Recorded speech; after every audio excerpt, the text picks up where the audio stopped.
Okay, let's jump right in.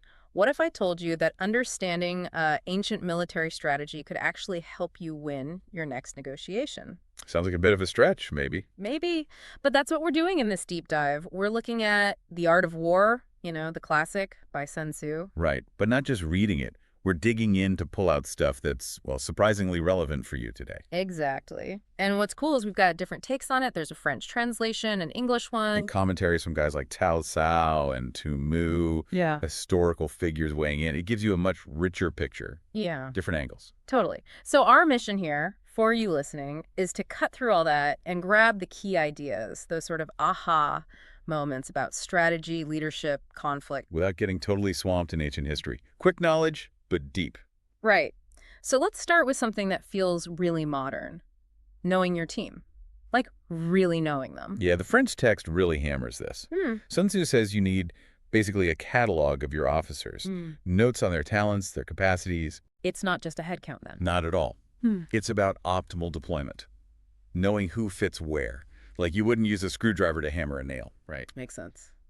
And it goes deeper, doesn't it? About making sure they trust you. Absolutely. They need to believe, genuinely believe, that you've got their backs, that their well-being is your priority. If they don't, forget motivation.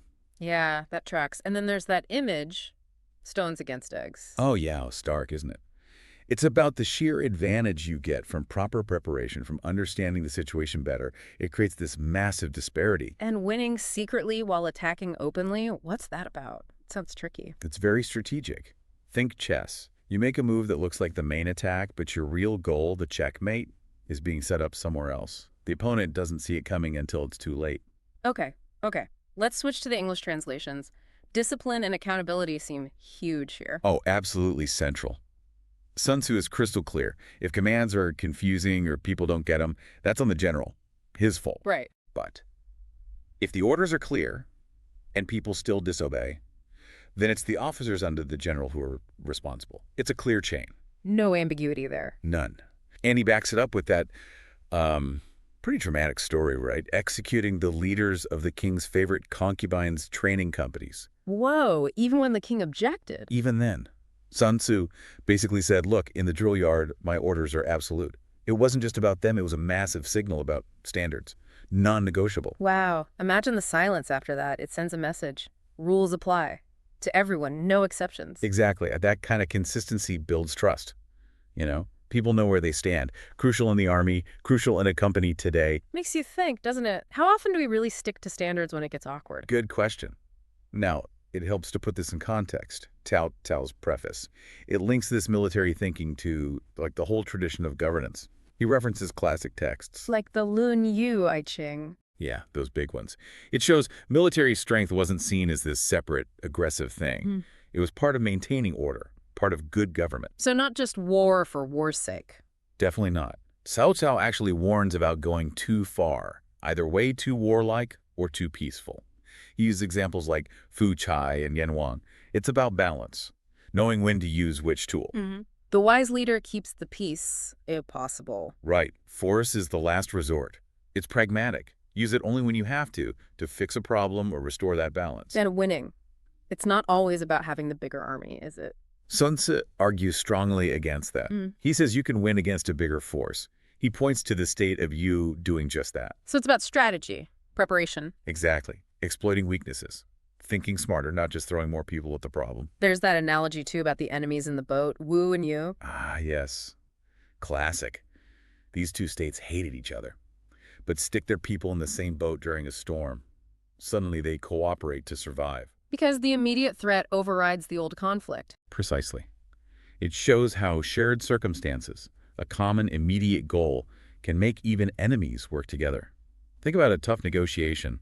Maybe both sides just want a deal, any deal, to avoid a worse outcome. That's a shared interest right there. So what is the point of military power, then, in this view, if not just conquest? It's framed as a tool for the wise ruler to stop violence, bring peace, solve problems, help people in danger. It's a means to a positive end. And it acknowledges the human side, too, emotions and all that. Oh, yeah. Love, hate, joy, anger. Sun Tzu mentions them. They influence how people act in conflict. You can't ignore that. People aren't robots. Important on the battlefield, important in the boardroom. Absolutely. Understanding those human drivers is key. And he criticizes those scholars, the ones who just condemn any military action without seeing when it might be necessary. Saying that could lead to weakness, getting walked over. Essentially, yes. Sometimes inaction is the worst choice. There's even that comparison to a teacher needing a rod or the state needing punishments. Military action is like that, sometimes needed to maintain order. That's a tough analogy. It is. And Tumu, in his preface, really leans into this. He calls war a form of punishment, a function of government. He draws parallels between legal penalties and army actions taking cities, capturing people. Even beheading. Yeah, it's stark. But he argues the goal for both is the same. Get rid of the bad guys, bring relief to the good guys. Okay, shifting gears a bit. Sun Tzu lays out these 5, fundamental factors for warfare. What are they? These are the big ones you need to assess constantly. First, the moral law.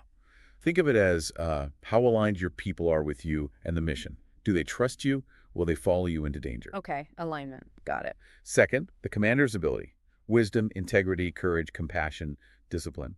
The whole package. Leadership quality. Makes sense. Third, heaven and earth.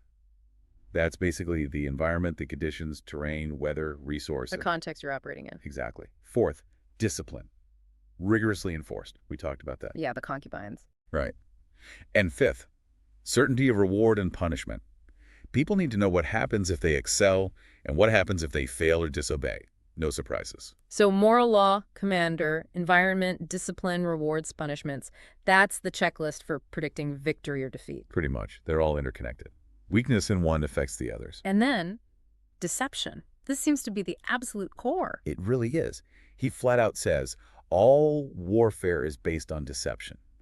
It's not just a tactic, it's the foundation. And he gives examples, right? Loads of them. Seem weak when you're strong, look inactive when you're about to strike, appear far when you're near, near when you're far. It's all about messing with the enemy's head, controlling what they think they know. Precisely. Use bait to lure them. Pretend to be disorganized to make them overconfident. It's about shaping their reality. Okay, but war isn't just clever tricks. There's a real cost involved. Oh, Sun Tzu is very clear on this. Yeah. The daily expense of a large army is enormous. He's thinking about logistics, supplies, the whole economic engine needed. And long wars. And bad news. Very bad news. Weapons get dull, soldiers get tired, morale drops, money runs out. And while you're bogged down, someone else might see an opportunity to attack you. It's a downward spiral. So speed is key. Absolutely. He says cleverness in war is never associated with long delays. History, he argues, shows no country benefiting from a prolonged war. You have to understand how bad war can be to appreciate why you need to end it quickly. Exactly. That's the insight. So the skillful general avoids needing a second draft, avoids multiple long supply runs. Efficiency is paramount. And living off the land, foraging on the enemy. Yeah, that's in there. Use the enemy's resources to sustain your own army. Pragmatic, definitely. Keeps your own economy from collapsing under the strain. Because supporting an army, especially far away, just drains your own resources. Hugely. And even if the army is close by, it drives up prices, disrupts the local economy. It's a burden either way. He even talks about capturing stuff, right? Chariots, soldiers. Yes. Reward the soldiers who capture the first chariots. Use the captured equipment. Treat captured soldiers, and well, maybe they'll even fight for you. It's about incorporating gains, not just destroying things. Which ties into taking the enemy's country intact, if possible. Right. Why destroy what you hope to gain? Capturing enemy units whole is better than wiping them out. It strengthens you directly. What about sieges? Sounds like something to avoid. Definitely a last resort. Yeah. Preparing siege equipment, mantlets, shelters, building rams takes months. It's slow, costly. And dangerous for the general's patience. Big time. The risk is they get frustrated and order a premature assault, like ants swarming a wall, losing a third of their men for nothing. Patience is vital, but sieges test it severely. Sun Tzu also points out ways a ruler specifically can mess things up for their army. Yeah, 3 key ways, and they feel very relevant even outside of war. First, ordering the army to advance or retreat when the commander on the ground knows it's impossible or unwise. Right. Basically micromanaging from afar without knowing the situation. He calls it hobbling the army. Ouch. Okay, what's number 2? Trying to run an army the same way you run a kingdom. Ignoring the specific military realities, the chain of command, the unique conditions, this just makes the soldiers restless and confused. Applying the wrong management style. Yeah. Got it. And the third? Employing commanders without considering their actual qualifications. Putting the wrong people in charge because of politics or favoritism. This leads to chaos and undermines trust. Hobbling the army, causing restlessness, promoting incompetence. Wow, still happens today, doesn't it? Sadly, yes. It's striking how timeless those warnings are. He also says true skill isn't just about brute force, right? Not at all. It's about strategic insight. He uses analogies. Seeing the sun and moon isn't sharp sight. Hearing thunder isn't a quick ear. Real skill is seeing the subtle, understanding the underlying dynamics. So the clever fighter doesn't just win, they win easily. That's the ideal. They secure victory with minimal effort because they position themselves so well beforehand. And he breaks down assessing victory into stages, like a process. Yeah, 5 stages. It's quite systematic. First, measurement of the ground to space. Second, estimation of quantity enemy strength, resources. Third, calculation comparing your numbers and theirs. Fourth, balancing of chances, weighing the probabilities based on everything. In fifth. Victory. It naturally follows if the balance is heavily in your favor. He compares a victorious army to a pound weight against a single grain overwhelming advantage, or like pent-up water bursting through a dam, unstoppable force. Okay, let's talk energy and tempo. How do you manage that in battle? It's about control and timing. You manage a large force, like a small one, through clear divisions, sub-commanders, and signals, flags, drums, gongs. Keep everyone focused. In the mix of direct and indirect attacks. That's key, like combinations in boxing. They flow into each other endlessly. The attack should hit like a rushing torrent, but the decision to attack needs the precision timing of a falcon striking its prey. Energy like a bent crossbow, decision like pulling the trigger. Great analogy, yeah. It's potential energy released at the perfect moment. And deception comes back again here, like pretending to be weak. Yes, the story of Sun Tzu fooling the Sengnu spies. Show them your weak soldiers. Hide your strong ones. Make them underestimate you. It's a recurring theme. Control the information. The skillful attacker strikes where the defense is unprepared. And the skillful defender holds positions the enemy can't possibly figure out how to attack. It's about being subtle, secret, almost invisible, and inaudible strategically. So you can advance without resistance. Ideally, yes. Attack undefended spots. Show up where they least expect you. March rapidly through territory they don't think you can cross. And if you try to defend everywhere, You end up weak everywhere. Frederick the Great apparently said something similar. You spread yourself too thin. whereas if you force the enemy to prepare against you everywhere, Then they become weak. You concentrate your strength while they disperse theirs. Carl Henderson's quote touches on that. It's about seizing the initiative. knowing the time and place lets you concentrate forces, like Blucher at Waterloo. Exactly. But Sun Tzu constantly reminds us, conditions change. Like water adapting to the ground, you have to adapt your tactics. No fixed plan survives contact with the enemy, right? You need flexibility. Maneuvering sounds like a real art form itself. It is. Wu Tzu talks about getting the army unified and harmonious before even making camp. It's about cohesion. And maneuvering isn't just about moving troops. It's about turning a difficult route into the best one, turning potential disaster into an advantage. Like Hannibal or Napoleon crossing the Alps. Perfect examples, taking the unexpected, difficult path to achieve surprise. But, he warns, trying fancy maneuvers with an undisciplined mob, that's asking for trouble. There are risks, trade-offs. Marching fast might mean leaving supplies behind. Right. Or you get there exhausted. Forced marches are tough. Wellington knew that. The hardship can be worse than battle itself, and marching huge distances to try and outflank someone rarely works as well as you'd hope. You lose troops, leaders get worn out. So supply lines, baggage trains, bases, absolutely critical. Non-negotiable. An army starves without them. And to keep morale up, share the loot. Give soldiers a stake in the territory you capture. Incentives matter. What about coordinating on the battlefield? All that noise and chaos. Signals are key. Gongs, drums for sound, banners, flags for sight. They focus attention, direct movement. But above all, the commander needs a cool head. Presence of mind. Li Qing said you should attack the enemy's mind, their balance. And timing based on morale. Morning keenness, evening slump. Yeah, attack when the enemy is sluggish, thinking about heading back to camp. Study their moods, appear weak to make them arrogant. Wait calmly while they're in disarray. Create illusions like Fu Yanqing, using a dust storm to fake troop movements. Okay, the 9 situations, or 9 varieties of ground. This sounds complex. It is detailed but logical. He categorizes terrain based on its strategic implications. Dispersive ground, your own territory. Facile, easy but shallow penetration. Contentious, key strategic points. Open, allows free movement. Intersecting highways affects alliances. Serious, deep in enemy territory. Difficult, mountains, marshes. Hemmed in, limited escape. And desperate, no escape.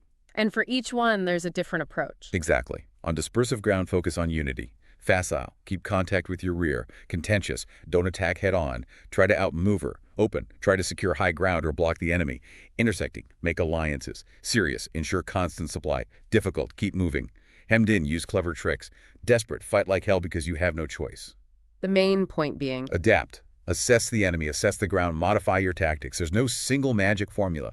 The truly great commander, the heaven-born captain, knows how to bend the rules and adapt to win. Like the seasons change, like the elements aren't fixed, war is fluid. just as important as knowing the ground is knowing the enemy's weaknesses, right? Their faults. Crucial. Sun Tzu lists 5 dangerous faults in a general. Recklessness, fighting just to fight.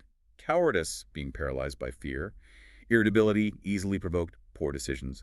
Oversensitivity about honor, leading to timidity, and excessive compassion for his men, which can prevent necessary risks or discipline, though this one needs careful balance. Those can lead to ruin. And he details different ways armies fall apart. Yes. Flight, unequal forces, insubordination, strong soldiers, weak officers. Collapse, strong officers, weak soldiers. Ruin, senior officers angry and acting rashly. Disorganization, weak general, unclear commands. Rout, total breakdown, no formations, retreat, often stems from leadership failure. But you still need to treat soldiers humanely, like Wu Chi. Absolutely. That's the balance. Treat them like beloved sons and they'll follow you into the deepest valley. But maintain strict discipline. They need both care and clear boundaries. So find those weaknesses, exploit them. Attack when they're not ready, where they're not looking. Exactly. Disrupt their plans, make them vulnerable. Use the terrain high ground. Sunny spots are generally better. Watch for signs. Rising dust could mean chariots. Low dust could be infantry. Scattered dust means firewood collectors. Startled birds mean an ambush. Humble words but increased preparations mean they plan to attack. Violent language before advancing means they might actually retreat. You got it. Observing these subtle clues is key intelligence gathering.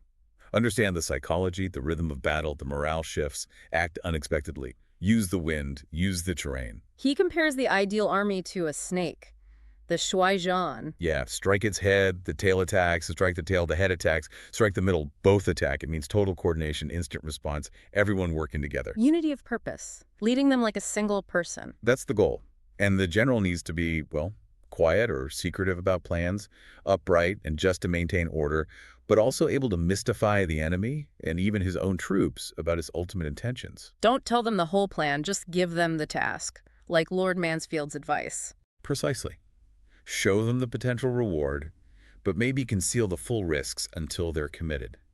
Sometimes, putting the army in a death ground situation where retreat is impossible is the only way to unlock that desperate fighting spirit that ensures survival. Okay, fire attacks. Sounds dramatic. It is 5 ways. Burn camps, stores, supply lines, arsenals, or just hurl fire among the enemy. But you need the means, the materials, the right conditions. Dry weather, windy days. Exactly. He even gets into which moon constellations supposedly indicate wind. You need to watch for the right moment, the right development. If fire breaks out inside their camp, attack from outside. If they stay calm despite the fire, wait. Attack when the flames peak if you can. Always attack from windward. Wind direction is critical. Absolutely. And know that daytime winds last longer than night winds. It's all about calculation, observation. Fire shows intelligence, he says. Water attacks add strength, can isolate an enemy, but can't destroy their supplies in the same way. And finally, spies. This seems like the ultimate key for Sun Tzu. You could argue that. He hammers home the cost of not using spies. Raising an army costs a fortune. Marching them costs a fortune. If you fight for years because you don't know the enemy's situation, that's the real waste. So being cheap about intelligence is the height of inhumanity, he says. Pretty strong words, yeah. Because it leads to immense suffering that could potentially be avoided. Foreknowledge is everything. It lets the wise commander achieve things beyond ordinary reach. And you can't get this foreknowledge from, like, prayers or guesswork. Look, not from spirits, not just from past experience, not just from calculation. You get it from people. From spies who know the enemy's situation. 5 kinds of spies. Yep, local spies, people from the enemy's district. Inward spies, officials within the enemy's government or army. Converted spies, enemy spies you've turned. Doomed spies, your own spies you deliberately feed false info knowing they'll be caught to mislead the enemy. And surviving spies, the classic agent who comes back with information. Wow, that's elaborate. A whole system. It is. And he says the converted spy is often the most crucial because they can help you recruit and manage the others. You need to treat spies well, pay them generously, be incredibly secret. Turenne had similar maxims. There's that story about killing a spy who revealed a secret after the fact just to ensure future secrecy. Intense. Shows how vital secrecy was considered. Hmm. You need to know who's around the enemy general, their aides, their doorkeepers. You might even be able to use the enemy's own spies against them. Using doomed spies for disinformation, surviving spies for specific missions. Right. But the ultimate goal is knowledge, and the converted spy is often the best source. He cites history, the rise of the Yin dynasty, the Chao overthrowing the Xia, crediting their success partly to excellent intelligence. So only the truly wise leaders understand how vital spies are. That's his conclusion. Enlightened rulers, brilliant generals, they use the highest intelligence for spying. And that's how they achieve great things. Spies are essential. The army literally can't move effectively without them. But Tumu adds that final warning, doesn't he? Like water can float a boat or sink it. Spies give advantages, but mishandling them can be catastrophic. Wow. Okay, that was definitely a deep dive. So pulling out some key things for you listening. First, that idea of really knowing your people, their strengths, their motivations, that's timeless, right? Applies anywhere. Absolutely. Okay. And second, the power of shaping perception. Not lying, necessarily, but understanding how information is seen, how to position things strategically. That's huge in any negotiation, any competitive field. And third, maybe that relentless focus on efficiency and speed, avoiding getting bogged down. Long conflicts drain resources, whether it's war, a business project, or even an argument. Decisiveness has value. Definitely. And what's amazing is how these aren't just battlefield tactics. They're principles of strategy, leadership, understanding human nature in conflict. Incredibly relevant today. Thinking strategically, knowing your terrain, knowing your opponent, the human factors. It really makes you think. So, as you go about your own challenges, your own battles, big or small, what bits of this ancient wisdom might you use? Could understanding people and perception be more important now than ever? Something to chew on for sure.